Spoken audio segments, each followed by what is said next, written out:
સમાચાર જે વિસ્તારથી તો જાણીતા અભિનય સમ્રાટ ઉપેન્દ્ર ત્રિવેદીનું અવસાન થતા ગુજરાતી ફિલ્મ જગતમાં શોક વ્યાપી ગયો છે। ઉપેન્દ્ર ત્રિવેદીને પદ્મશ્રી અને રાષ્ટ્રીય પુરસ્કારનું સન્માન પણ પ્રાપ્ત થયું હતું। જાણીતા લેખક પન્નાલાલ પટેલની નવલકથા માનવીની ભવાઈ પર તેઓએ બનાવેલી ફિલ્મને નેશનલ એવોર્ડ પણ એનાયત થયો હતો। તેઓએ 4 દાયકા માટે ગુજરાતી ફિલ્મ જગતમાં સિંહ ફાળો આપ્યો છે, તો વળી તેઓ ગુજરાતના રાજકારણમાં પણ સક્રિય રહ્યા હતા। તેઓ ભિલોડાથી ધારાસભ્ય બન્યા હતા, તેમજ વિધાનસભાના ઉપાધ્યક્ષ તરીકે પણ ફરજ બજાવી હતી। મુંબઈમાં તેઓનું અવસાન થયું છે।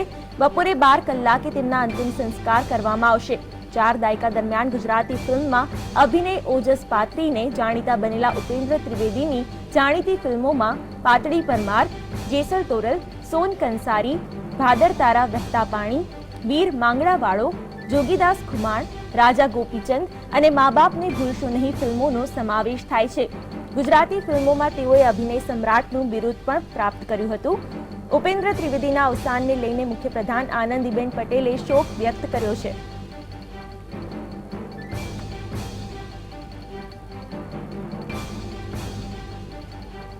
અને આ સાથે જ વડાપ્રધાન નરેન્દ્ર મોદીએ પણ ટ્વીટ કરીને ઉપેન્દ્ર ત્રિવેદીને શ્રદ્ધાંજલિ આપી છે અને પોતાનું દુઃખ વ્યક્ત કર્યું છે।